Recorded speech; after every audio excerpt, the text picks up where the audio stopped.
how good was Saturday just for a secondary to build confidence, see success? Jones's interception, Monson getting a big PBU on the sideline. Great effort, just for them to kind of stack success on top of success on the field on Saturday. It was good. We were excited that they did it. That's a really good quarterback.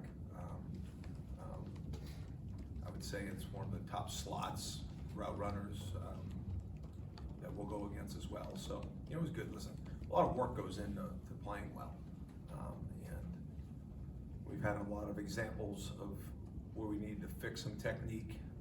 We've rolled a lot of people, but it was good to get some consistency in the back end, back-to-back weeks from a standpoint of who's playing together, and to see that show up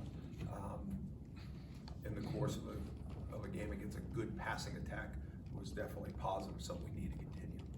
Stay over here for Brendan. With that in mind, Adam, do you think that could build confidence for those guys in the second? Because I know you guys practice playing the ball and attacking it. For that to show up on a Saturday, is that something that you can legitimately build on now? I think so. I mean, you can't fake confidence. I mean, you can try, but it's going to be empty when it really comes down to it.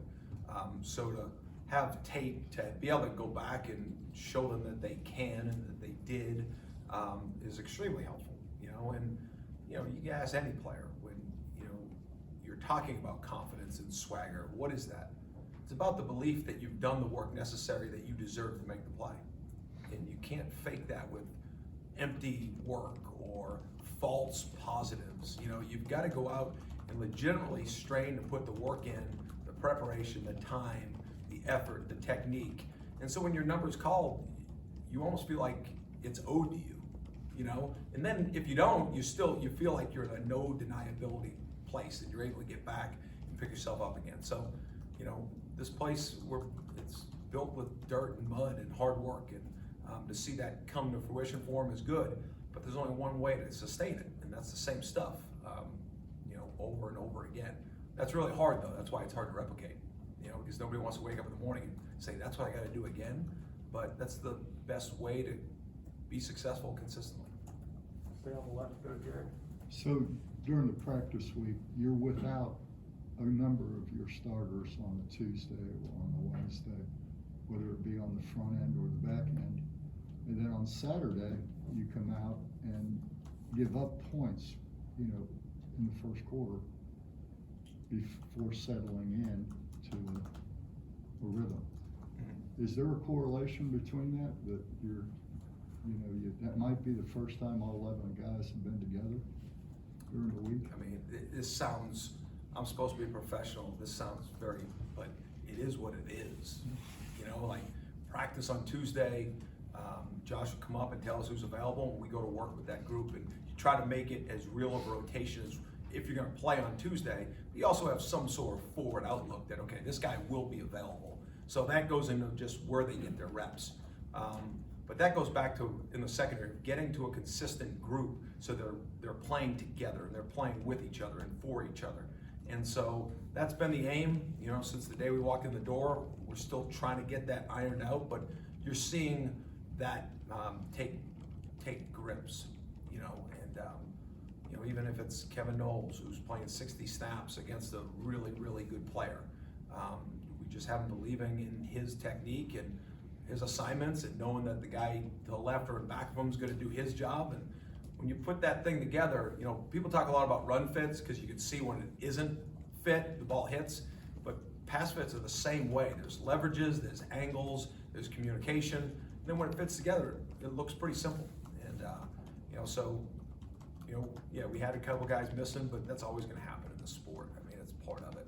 But we are playing better together. Go to Kurt on the front row to your right. You talked about North Carolina's offense. Obviously, it's going to be hard to have consistent success against a guy like Sam Howell, against a guy like Josh Townsend. What can you say about, it's kind of the intangible big plays and big moments, the fourth down breakup by Kevin, the interception by Jerry, just the guys kind of rising to the occasion there? Yeah, well, at Florida State, it shouldn't be hard. You should want to compete against the best players and teams in the country all the time, because they should want to compete against you. And, that's got to be the mindset. It's got to be the reality around here. And we got to continue to push that standard in recruiting and development and practice, all of it. But it was good to go out and make some critical stops. That interception by J-Dub was critical, you know, at a point. Ball's starting to creep towards that fringe area, and they get a one-on-one play, and those are things we try to make sure schematically were happening during the course of the week in the game, that, you know, they're, you know, really explosive in the throw game. We don't want to allow space in the run game, but you got to lean somewhere, and we want to make sure that we're going to be able to top throws. And, you know, they got one on us, and they got a wheel route late that should never happen, that we should never be put in that situation. But, you know, for J-Dub to go make that play, and then for the, you know, the fourth down was really a product of everybody doing their job. You know, Kevin ends up making a play, but, you know, with the way that play, with what they wanted to do on that play, that got taken away. And then, you know, for us to make the outlook play on it was a critical point in the game. Stay over here for Gene. And I know it wasn't perfect on third down, and Scott, you know, he slipped out a couple times, our quarterback, but really since halftime of that Louisville game, you guys have really flipped the script in terms of the situation. You mentioned the fourth down stop, the third down since, and it's just a confidence thing for these guys. They got a couple stops in those situations, so it's feeding upon itself, or is, I mean, I'm trying to put a finger on why you guys suddenly been really good situationally. Our good players are playing well, you know, and putting those guys in those positions. You know, we were a little more 3 down on third down this week just because of some personnel that we thought we needed to get on the field versus what we had available to get on the field. But coverage-wise, we're playing with a little bit more confidence, but we're practicing that way. And we've always put an emphasis on third down, and we'll continue. The numbers weren't great. You know, the quarterback had something to do with it. You know, he probably hurt us with his feet more than he hurt us with his arm. And going into the game, you don't want him to hurt you with anything, you know, but we knew which way we were leaning, and then to try to take away some of the over top throws and the big play capability for that quarterback. And we didn't execute perfectly, you know, on those scrambles or even the quarterback draws. We can be better, but, you know, give him some credit too. But none of the third downs are ever designed for them to get a first down, you know, and we've got to even do a better job last week just on some of the secondary plays off of the initial plays, scrambles, the Q draws on initial routes, and getting eyes back. And so, yeah, I mean, it wasn't a great day on third down for us. Obviously, fourth down, they're 0 for 1, which was a huge play. They all count the same numerically, but we know they don't. You know, when it comes down to it, there were some critical plays. The fourth down was critical. All right, next question is Ira. It seemed like, you know, Coach Norvell, I think, mentioned the complementary football. How much has it helped the defense that, you know, that game wasn't a game with 14 possessions from each side? You know, what does that do for the defense? You know, I think the goal is to win the game, you know, and on defense, we can get the ball back to the offense and not give up points. That helps us on our side of the ball. But, you know, that's why I love working with Coach Norvell. I mean, he gets it. You know, he believes in winning, and he believes in winning the right way through practice, through preparation, but also through in the course of the game. We've been together now long enough to know there are times that we're in control on defense, and we're going to play to that way. There are times that the offense is rolling, and we're going to play to that. There are times that, you know, the kicking game has a special spark that we know there's a good place for that, whether that's a punt fake, whether that's for a different return on kickoff, return or punt pressure, you know, however that looks. You know, it gives me confidence to call defense that we can be aggressive in certain moments because I know how we're going to play on offense. So this is not a program where it's divided. You know, this is very much a unified staff and program.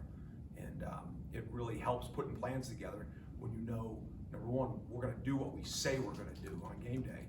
And then also allowing the availability that games take different directions sometimes, but knowing that there doesn't have to be a long drawn out conversation by me and Mike. You know, I think we've got a good sense of each other, and our players got a good sense of the coaches on either side of the ball at this point. So, you know, it's just about execution. I will come front row to the left for Chris.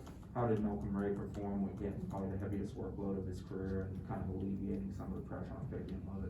Yeah, I mean, you know, Fabo, and I'm going to say this, you know, you talk about a team and you talk about playing with each other, for each other, and anybody that's played sports knows what the meaning of starting, all that stuff was.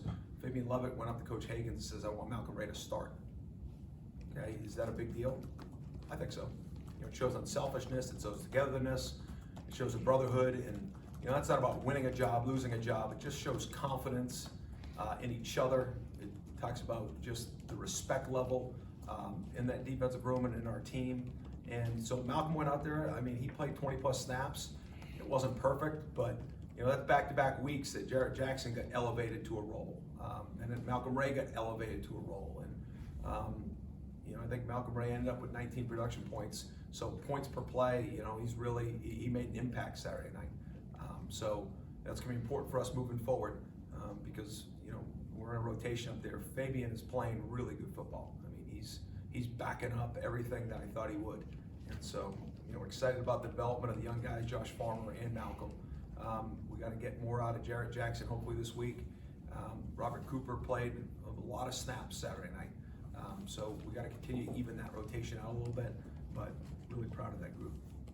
Stay here for Brendan. To follow up on that, Adam, what was the significance of Fabian asking to come off the bench? What did that do for you guys? And then just how impactful was he on Saturday? Yeah, I mean, not to make more of, you know, him not playing the first play and Malcolm playing. That's more of him just, you know, having a sense of the room and saying this is important. He wants to see Malcolm have that opportunity, you know. So then you move forward, you know, and then the second play is the second play and you just go.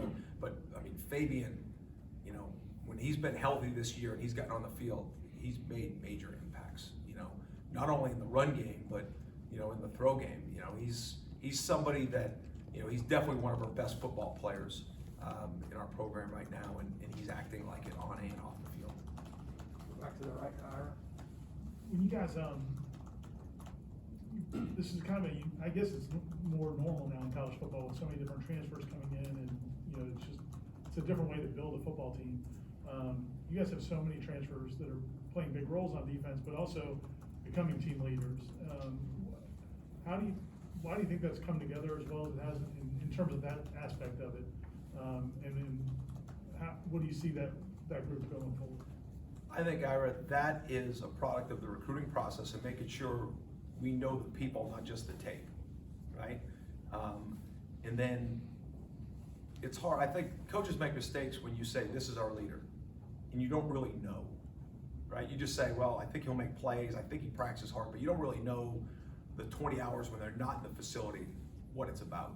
And so I trust the real stuff, you know what I mean? How you see them interact with each other, how you see them interact when it's not going well for them. And, you know, I think when you let that time kind of let the leadership rise to the top, and the players, they get a good sense of it more than any of us. Coaches, we think we know, the players really know. They know the guys that are true to be the team leaders, the guys that are about the action and about what they say. And I think that's kind of risen, you know, and it's kind of transformed itself, you know, through the work that we put them through.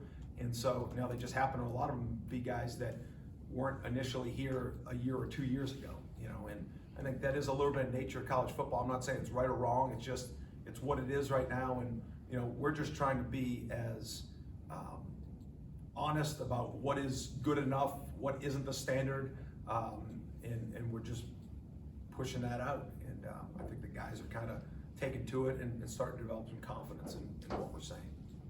And then on their last touchdown drive, I know you don't ever want to give up a touchdown, but the fact that it did take them, I guess, 5 minutes maybe or so to do that, how much of that was, you know, guys tackling well, not giving up the big play? Like, what was the mindset, I guess, defensively in that drive?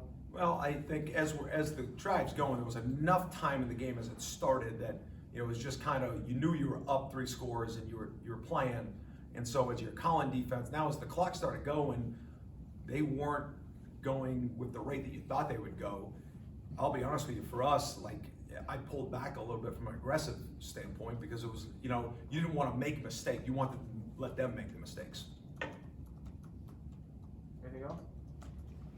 All right, thank you, Coach.